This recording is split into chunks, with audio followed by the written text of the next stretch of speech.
I've had enough of Team Star. Between them bullying other students, peer pressuring them into joining their team, and even somehow forbidding access to certain parts of the region, they've grown beyond frustrating. Somebody has to deal with them. So I guess I'll have to take matters into my own hands. Things could get messy though, and I don't want my current team of Pokemon friends to be put in any danger. So instead, I'll build a new team.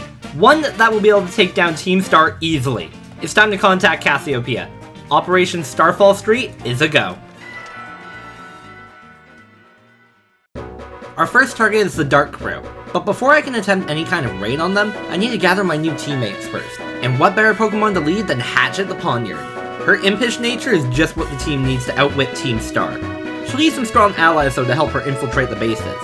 Enter Archer the Staravia, and like me, he's just as serious about taking down Team Star. Our final member for the moment is Haru the Tinkatink, who may not look tough, but she's adamant that she'll grow strong. With these three Pokemon, I know that we have a great chance of beating Team Star. And thanks to my amazing community, I've already got most of the experience I need. And so it's off to our first Team Star base. As I begin to get close, Cassiopeia gave me a call to officially welcome me to Operation Starfall.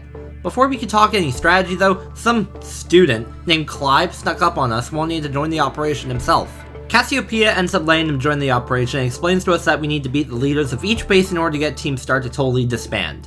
Cassiopeia then told me that they issued challenges to all the bases under my name, and that these were essentially declarations of war. Well, there goes the element of surprise. So, I marched right up to the gate and challenged the guard, defeat her, and then get another call from Cassiopeia.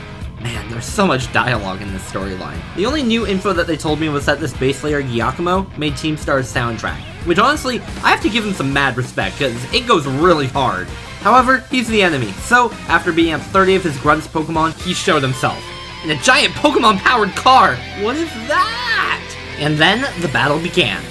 He began by sending out Poniard, and I sent out my own. Hatchet and her opponent traded Fury Cutters back and forth, but despite Giacomo having a small level advantage, Hatchet came out on top. Little did I know that Giacomo still had a trick up his sleeve, as he began battling with his Reverum that was still powering the car! The nice thing about it being in the car was that it was a pure dark type instead of part steel and poison. Hatchet was certainly still taken off guard though, but after terastallizing Haru earlier in the fight, she took down the Starmobile by using Draining Kiss. After the battle, Giacomo told me that he was the one that made up most of the rules for Team Star. And he even used to be the student council president, but he ended up making a ton of bad rules, so he got kicked out of the role and was bullied relentlessly. I felt a little bad for him, but at the end of the day, he had helped form Team Star, which led them to eventually bullying other students themselves, so I don't really regret taking him down. Clive appeared to ask Giacomo why Team Star was holding out for so long, even though they had been threatened with expulsion, but apparently they were waiting for their big boss to return to Paldea. Apparently the big boss and the rest of Team Star's leaders were all each other's greatest treasures. After I exited the base, Cassiopeia gave me a call to congratulate me on the job well done. Cassiopeia also sent me some league points as a reward. She also sent Penny, the girl I had helped out on my first day, who had joined Operation Starfall as well. She'd been sent with a bunch of supplies so I could craft some powerful TMs. And after a bit of small talk with her, she left and I began heading towards the next base. On my way over to the fire squad, I had a bit of an odd encounter with a Tinkatuff. Needless to say, I rescued the Tinkatuff and then evolved Haru into one. Nice! I ran towards the fire base where I passed by Clive, the completely normal academy student. Clive seemed oddly worried about Team Star skipping classes though. But before we could talk about it anymore, our conversation was cut short by Cassiopeia calling to give me the briefing. However, before Clive and I could enter the base, a Charcadet owned by the Academy named Charlos distracted Clive, so it looks like I'm doing this one solo. Just like the previous base, I defeated the Grunts and that caused the squad boss Mela to come out. She ended up being way tougher than I was expecting with her fire types, which had a significant advantage against most of my team. We managed to take down her Torkoal, but once her speed boosting Revavroom came out, there was nothing I could really do. She knocked out all of my Pokemon and practically laughed at me as I retreated. It was clear I underestimated Team Star. My Pokemon were too weak, and if I was going to win, I'd have to swallow up my pride and stoop down to their level. The Pokemon on this team weren't supposed to be my friends, they were to be my tools to defeat Team Star. I didn't care if they got defeated, only that they produced results. I walked back into the base and demanded a rematch and sent out my newest Pokemon, Germ, who used a rain dance to stop Mela in her tracks. Germ almost single-handedly took out both of her Pokemon before going down, leaving Archer to clean up the battle with his quick attacks. Mela's reaction after the battle made it all the more clear that Team Star was just a bunch of arrogant jerks. I mean, she barely even cared about the Charcadet that came all the way from the academy to see her. I left the base and was given more LP and TM recipes by Cassiopeia, and more supplies by Penny, who showed up as well. We talked about Team Star and how most of them were bullied in the past, but after seeing how Mela acted, I couldn't care any less. Before I could move on to take on the poison base, I needed to sharpen my Pokemon skills so that they could be as effective as possible. So I went to Mesagosa and entered that store and bought one of every single power item to EV train my Pokemon. For those that don't know what EVs are, they're basically hidden stat increases you get for defeating and catching other Pokemon. For the sake of time, I won't go too in depth with them, but if you want me to go into more detail about EV training, let me know in the comments and I might make a video about them. Now, this process takes a while, but at the end of the day, it's worth it, especially if you're just using EXP candies. However, as I was training my Pokemon... Alright, that's number 4. Oh yeah, EV training takes a while. Wait, what's that? Huh? Oh my gosh! Oh my gosh, it's a shiny Rookity! Yo! I wasn't actually expecting to find a shiny. That's another full odds. Yup, that's my second full odds shiny Pokemon in this game. I swear I wasn't EV training just to find it. I would add it to the team, but something tells me that eventually having 3 steel types on my team wouldn't be a very good idea. So I put him in the box for now. But hey, if you have any name suggestions for this Rookity, leave them in the comments. Anyways, now that my Pokemon skills are as sharp as can be, it's time to take down the Team Star poison base. If they weren't worried before, Team Star must be terrified now. Between the grunts and the boss Atticus, none of them were ready for Germ the hungry Swalot. Not even their powerful Starmobile could stop Germ from stockpiling another victory. Apparently this leader was the person that designed all the boss's outfits. Outfits? Ha! There was no way some fashionista was ever gonna defeat me. I quickly moved on to the 4th base as Team Star's reign of terror was quickly coming to an end. When Haru ascended to her ultimate form, I knew this fairy user had no chance, especially after she easily took down Ortega's first 2 Pokemon by herself. I had caught Pearl the Grumpig before this fight just in case I needed a good special attacker, but she ended up just needing to be fodder to get hatched out safely. I'm hopelessly outmatched? Are you kidding me, Ortega? Just to prove I didn't even need to let Pearl get defeated, I used a max revive, and then hit a critical hit slash on his dash button, which mainly hurt me a little.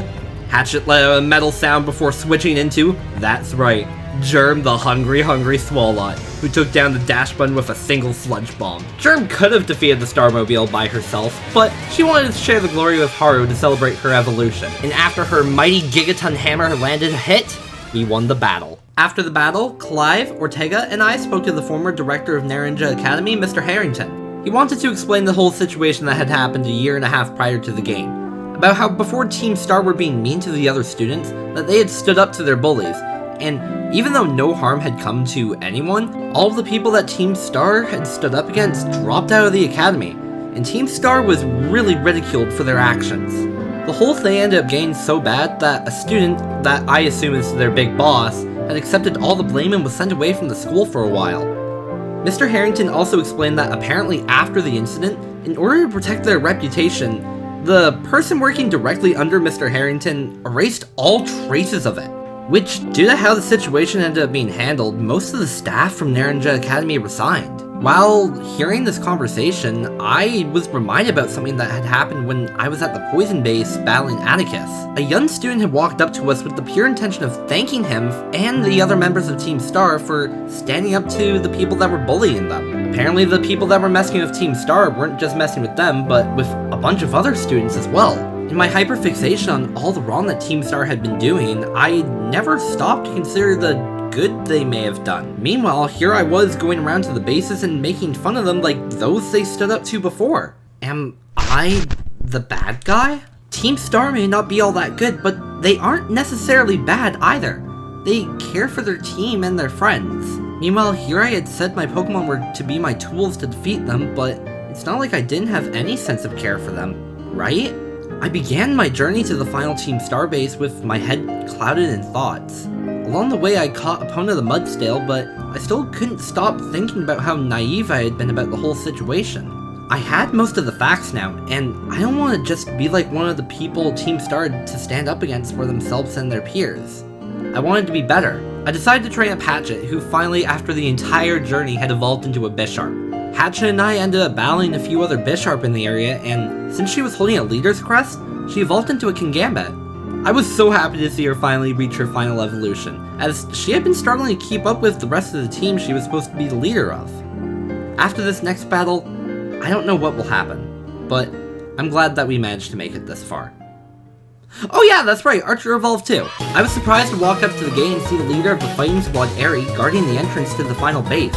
She was also battling Clive. Before I could talk and battle her, a grunt by the name of Carmen walked up and had to convince Aerie to head in the base and get some rest while she distracted me. But Pearl was able to easily defeat Carmen. Cassiopeia quickly tried to call me to warn me that Aerie would probably be guarding the gate, and after I told her that she had reluctantly retreated, she seemed oddly surprised. Almost like she had known the leader personally. I didn't dwell on the thought as I had come here to finish the job. Not just as someone working for Operation Starfall, but as a Pokemon trainer looking for a battle. I entered the base to challenge Aerie, the final base leader of Team Star. She began the battle with her Toxicroak and I led with Archer. Archer hasn't gone to do too much battling up until now, and he was seriously looking to get in on the action. So, he used Brave Bird and took out not one, not two, but 3 of Aerie's Pokemon in a row. Aerie sent out her Lucario next, but I didn't want to let Archer get taken down after all the work he had just put in. So, I swapped into Epona, who tanked an Aura Spear, and O-code Lucario with a superpower. Aerie then revved up the engine and sent out her Revavroom to battle. Epona gave it a good fight, but once I saw the card gain its defense raised by a stamina ability, I knew Epona wouldn't be able to defeat it. After Epona had been taken down, I sent out Pearl, and she managed to survive a hit from Revavroom's spin-out. She cracked back with a super effective Psychic to end the battle in one hit. Despite winning the battle, I still was wondering if, because of my actions, I was in the right to go against Team Star in the first place. But I think Aerie could sense how I was feeling. She told me that just from our battle, she could tell that I wasn't a bad person.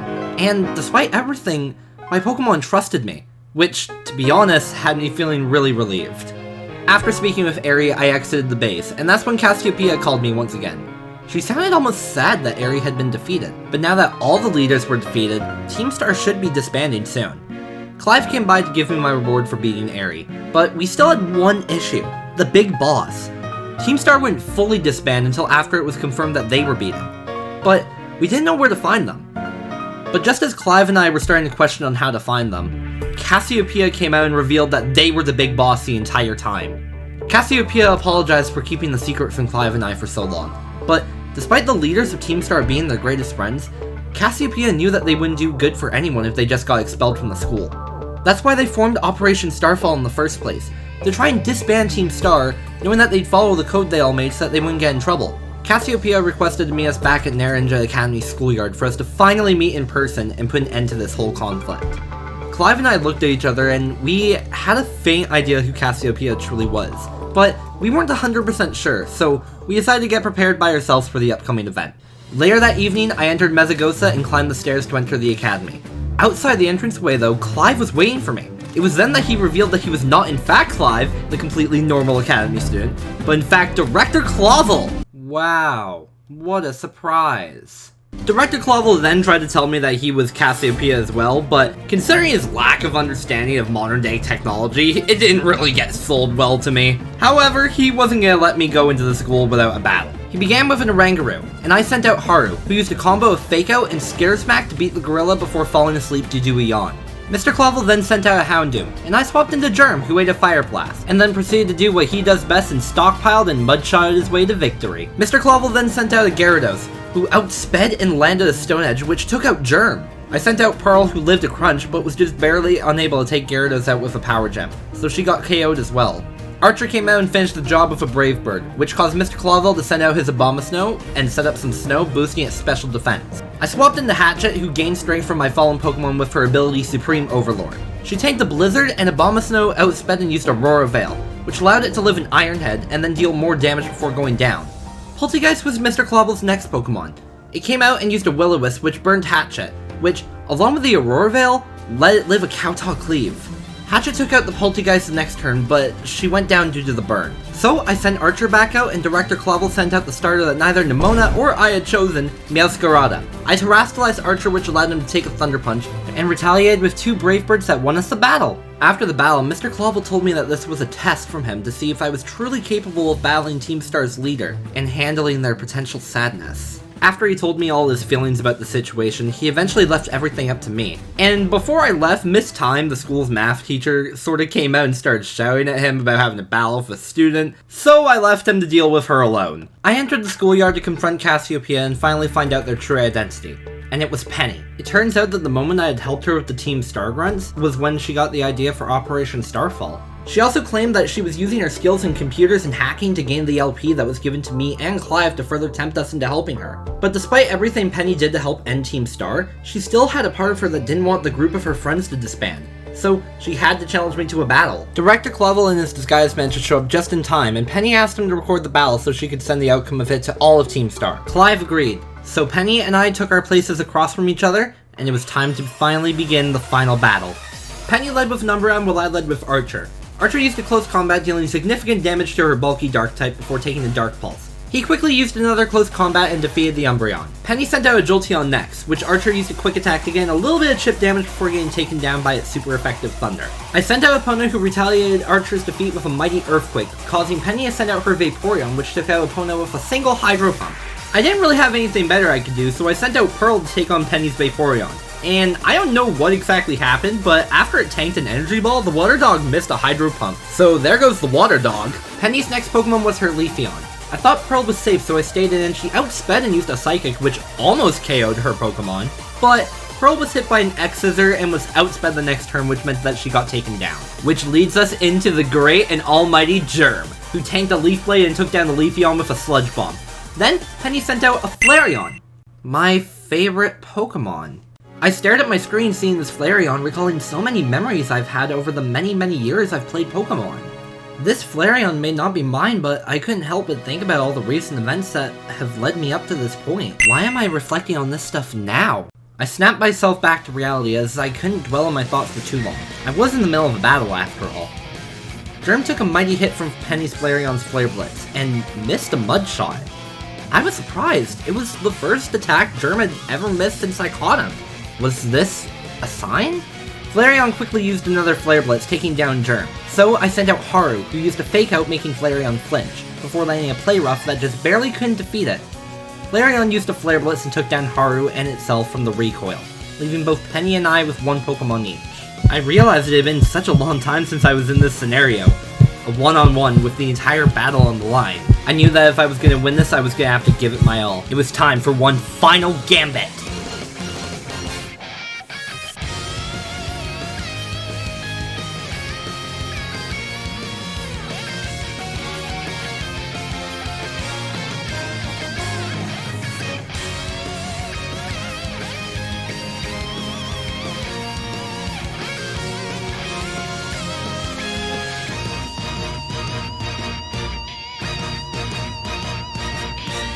With Penny defeated, she took a small amount of time to reflect on the moment she had tried to get her friends to disband Team Star. When she was done, she quickly thanked me for my help in the whole operation, and she pretty much had to spell out her intentions to Director Clavel, who was still disguised as Clive. But she also made sure to tell him that they didn't listen to her when she asked due to Team Star's code. Mr. Clavel then dropped the act, and after some more dialogue, he brought out all of Team Star's bosses to meet Penny for the first time face to face. Director Clavel then told all of them that after investigating the situation fully, he would no longer be forcing the team to disband. However, due to unauthorized use of the Academy's equipment, the 5 bosses would have to partake in some kind of community service. I met back up with the director in his office, who wanted to personally give me his thanks.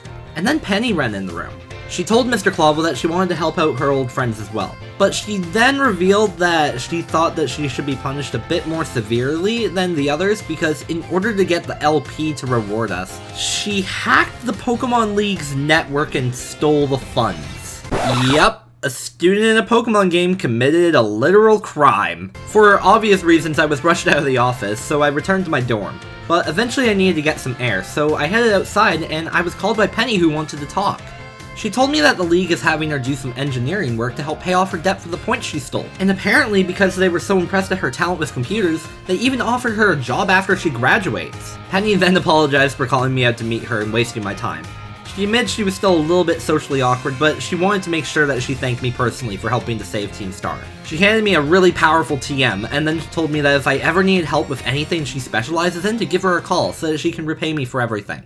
I'm happy that everything turned out well for everyone. It'd have been a shame if it hadn't. And I know that I made a few mistakes of my own along this playthrough, but I still have one more storyline to do. So, hey, maybe there's still some time to make up for it.